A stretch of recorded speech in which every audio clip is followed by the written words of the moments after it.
Hello, everyone. This is Sebastian McMahon from IA Financial Group. I'm here with the weekly review for the week ending December 15, live from the road. Life goes on.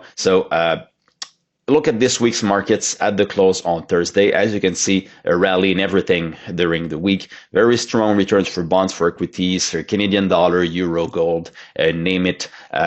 All of this, of course, reflects the perception of a pivot from the Fed. The Fed had a very strong opportunity this week to push back against the recent market pricing for a pivot. It did not, so the market interprets that as a confirmation that the pivot is coming. So now we have a very volatile macroeconomic environment. The lagged impact of all of the tightening of the monetary policy that we've seen over the last almost 2 years now should still be a very important factor in 2024, but markets are still expecting the Fed to embark into a pivot.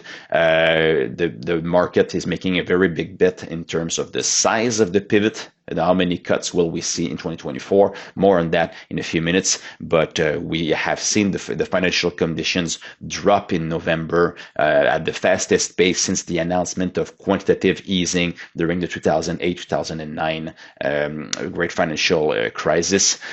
So, the market is making a big bet here.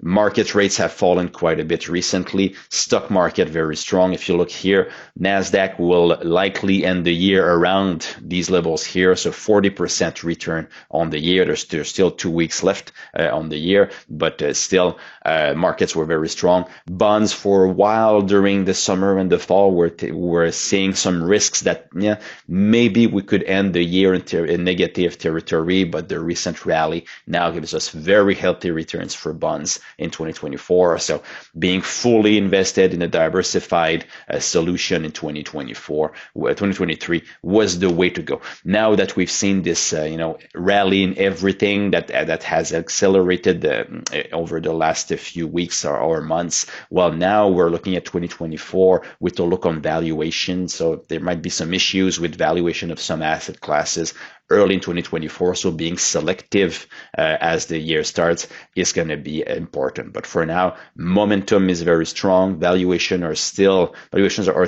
supportive outside of the U.S. When you look at equities in the U.S., momentum and sentiment remains very, very strong. But again, the macro backdrop is something that's going to be interesting to keep on following in 2024. Now, it was a hawkish hold by the Fed, so it wasn't in there. They didn't announce anything, but they didn't push back on the recent market pricing of cuts for 2024. So market is pricing in more cuts now. And the Fed, they have their forecast through the dot plot. Let's get to that in a few minutes. But they expected 2 cuts in 2024. Now they're penciling in 3 cuts from the FOMC voting from the FOMC members, and so market saying that as a confirmation, but now it's pricing even more than that. So markets are making a very big bet for 2024. And the surprise here in the change of tone was that Mr. Powell was talking just 2 weeks ago about how it's too early to call victory against inflation, too early to start thinking about cutting. And then 2 weeks later, he's starting to talk about, well, we don't need inflation to be at 2% to start cutting, which is completely true. But Mr. Powell was always talking about the super core inflation, which is core inflation, and you remove also the impact of shelter as being the measure. And if you go to this chart here, and here's the 3-month change annualized, so it's the recent impulse in inflation levels. So it's the blue green line that you should be looking at here. See that recently the impulse in super core inflation has accelerated back to 5%.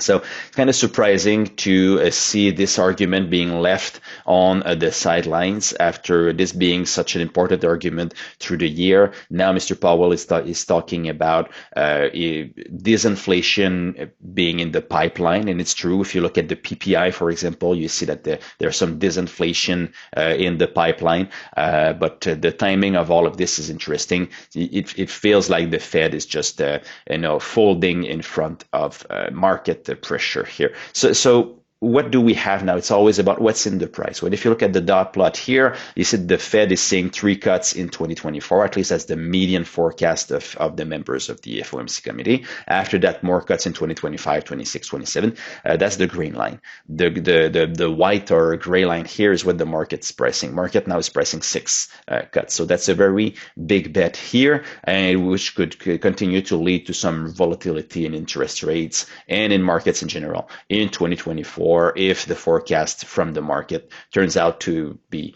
slightly aggressive here. So markets are listen to the Fed. If you look at the next chart here, you see that there was a level change towards the right of the chart here this week. So markets were pricing in 4-5 cuts in 2024. Now that the FOMC is moving from 2 to 3, market has moved from 4, 5 to 6 cuts. The first one is priced in for March. We still think the base case is more around the summer, but the odds that the cuts come sooner than that are rising for sure. So maybe in March, maybe during the summer, some are coming, but it's the number of cuts that are coming. But more importantly, a scenario where you have 6 cuts in 2024 is not a scenario where the economy achieves a soft landing. Likely it's because the Fed is seeing an economy that's deteriorating much quicker than the markets are expecting, that it has to cut 6 times. So there could be some volatility and some surprises in 2024, but market is ending the year on a very optimistic note.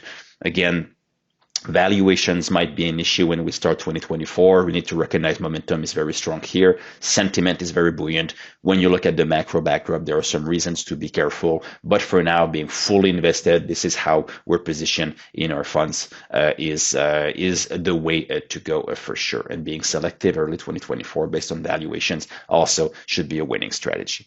So what to watch next week? CPI, inflation, retail sales, and GDP growth in Canada. In the US, we'll have data on the housing market. We'll have the consumer confidence index from the conference board, and we'll have PCE inflation, which is the favored measure by the Fed. So let's see if there's some progress made here also. So that wraps it up for the week. ia.ca/economy, iagam.ca/insights. Lots of material for everyone out there. Always a pleasure to serve you, and I'll be back again next week.